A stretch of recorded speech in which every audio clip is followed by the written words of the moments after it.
Niajose. Hello everyone. My name is Muthui Mogo. I am currently a student in Shandong Normal University in China, Shandong Province, Jinan City. And video I'll be talking about the four biggest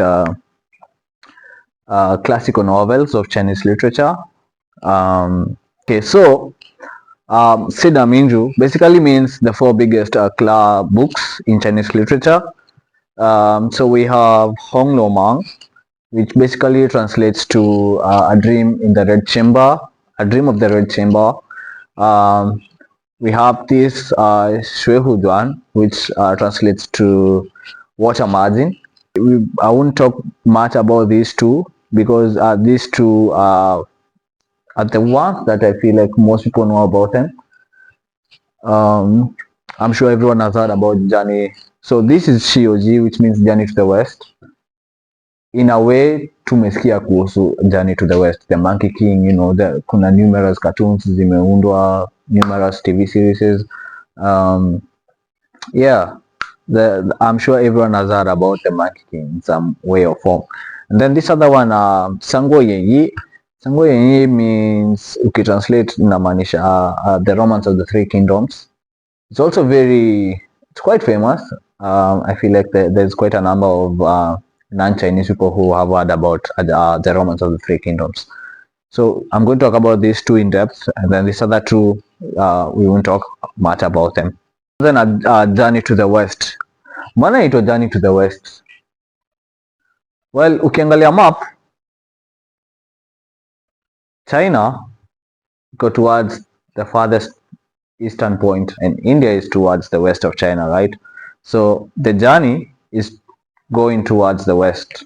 Na wanaenda mythical India kutafuta nini? Wanaenda kutafuta the true teachings of Buddha, kutafuta Buddhist scriptures. And then after 14 years they go back, but during that journey they encounter so many problems, vita na dragons, gods, monsters. Yeah, so nitawambia huyu hapa anaitwa Tangsang. Tangsang ndio the Buddhist monk na ndio like leader wa hiyo pack. And then kuna huyo Monkey King. Monkey King obviously nimwambia it's a supernatural novel, so utaona there's a pig here, there's a monkey here. Monkey anaitwa Sun Wukong, and then the pig face anaitwa Zhu Bajie, and then kuna anaitwa Shasang ama anaitwa nani? Anaitwa Shu Wujing.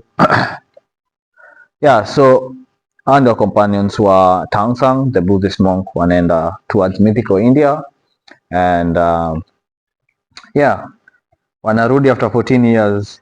Hii novel you explore the themes za morality, za self improvement na spiritual enlightenment, na pia ina provide insight into the interactions between Taoism and Buddhism.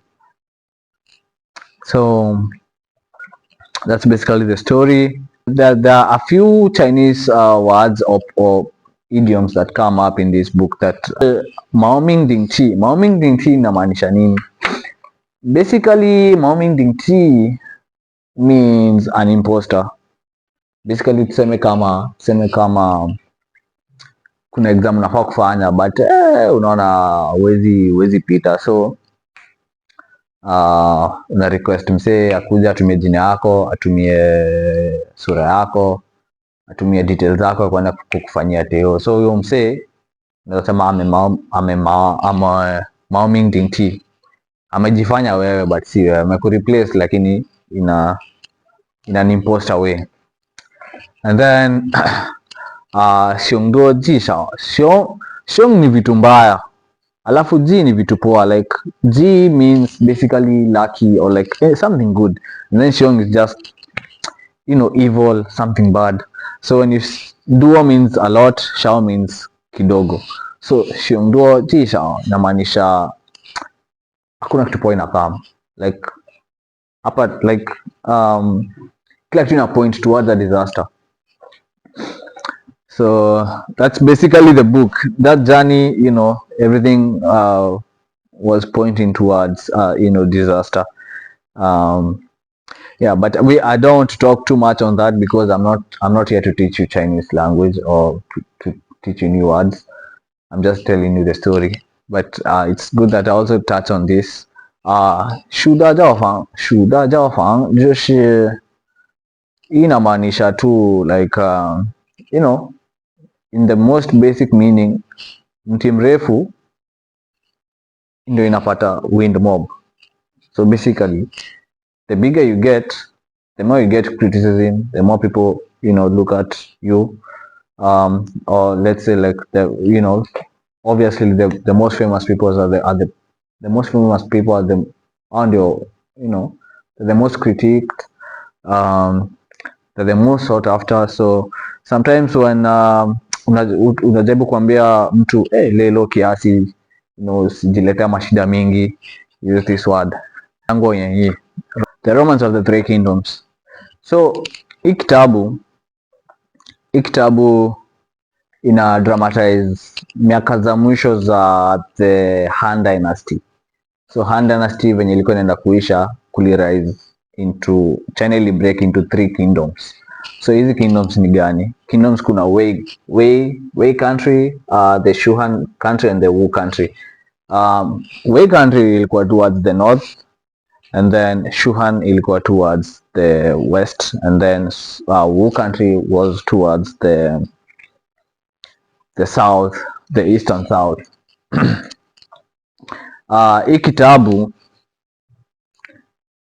Hii kitabu ina cover the personal and the military battles between these 3 countries.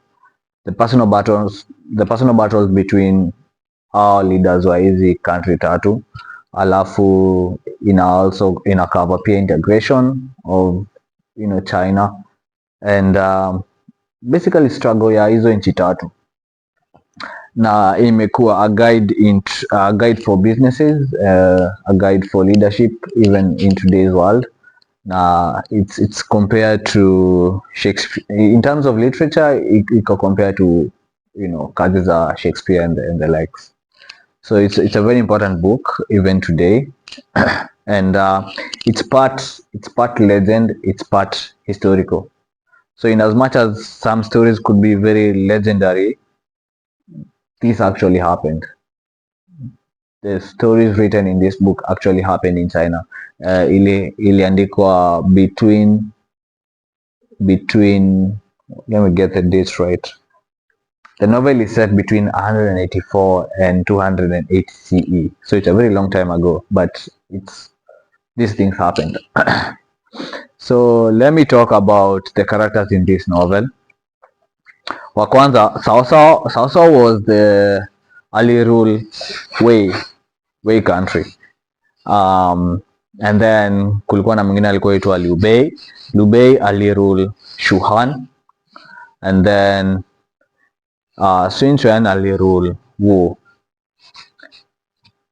So ando leaders wenye, you know, ando walikuwa na rule hiyo time. Hao watatu ndo walikuwa leaders wa hizi country tatu.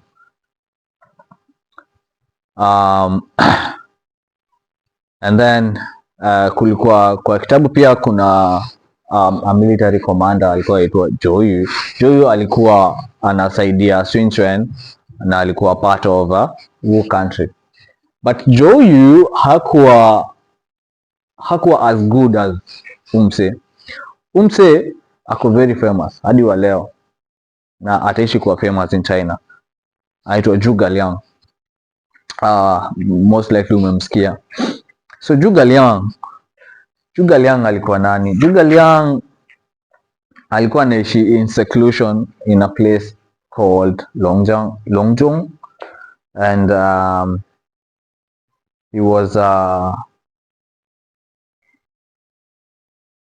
hakuwa na involved na hizo politics za hiyo time, lakini Liu Bei alikuwa anajua Umse, akili yake ilikuwa poa. Yani alikuwa mse smart sana. He was an outstanding statesman, a military strategist. He was a writer of literature, he was a calligrapher, he was an inventor. So he was very, in China we say he was very Weida. Uh, he was very important and smart and you know, yeah. So Zhuge Liang, Zhuge Liang alivisitiwa na Liu Bei mara tatu. Alivisitiwa kurequestiwa aende asaidie Liu Bei kwa ile battle ya sijataja. So before hata niendelee, Sun Quan na Liu Bei wakashikana kupiga Cao Cao, na hiyo battle ilikuwa itwa the Battle of the Red Cliff. So kwa hii battle nani Zhou Yu alikuwa anasaidia Sun Quan na sasa Liu Bei alienda kutafuta Zhuge Liang akuja amsaidie kurule. So after kuvizitiwa mara kama tatu ameshinda ameulizwa kuja unisaidie, baadaye akakubali, alafu akadevote maisha yake yote kusaidia Liu Bei kurule. So Zhuge Liang anakuanga you represent loyalty, ana represent wisdom, mostly wisdom in Chinese traditional culture.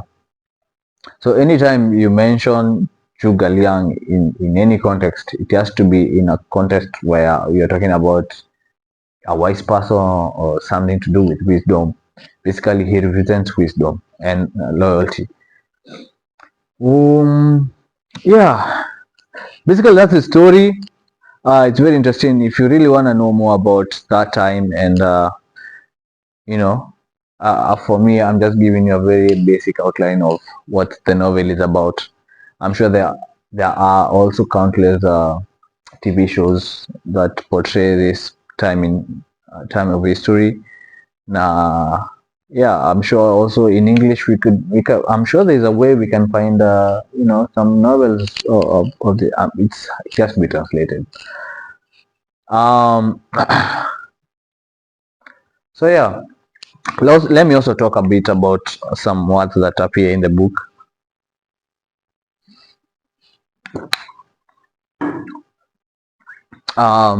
So Sangu Maoliu inamaanisha san, inamaanisha tatu, gu inamaanisha byfan, like kwenda kuvisit, alafu Maoliu is basically a house but a grass thatched house. So hiyo time watu walikuwa wanaishi kwa nyumba kaa hizo, na maana yake ni kurequestiwa mara mob, basically to make an honest and a repeated request. Kama venye nimewambia Liu Bei alienda Sangu Maoliu, basically alienda mara tatu ku request Zhuge Liang akuja amsaidie. And then there's another idiom, Moshiza Ren Changshiza Itian. I love this phrase because I feel like kila mtu upitia hii stage in life. Personally nimepitia ile point ya hii, basically inamaanisha mipango iko na mtu lakini outcome ina lie na God, na kama wewe si mse unaamini stories za God nini, unasema outcome ina lie na like the heavens or like fate or like destiny. So yeah, I'm sure kila mtu kuna vitu unapanganga, umepanga lakini hizo mipango hazitimii. Mipango za God ni mipango za God. So in as much as tunaweza taka kupanga so much in this life, at some point we end up realizing hata upange aje, kama God amesema, kama imesemekana hii ndio njia unafaa uende, hata uende hii aje utajipata tu huko.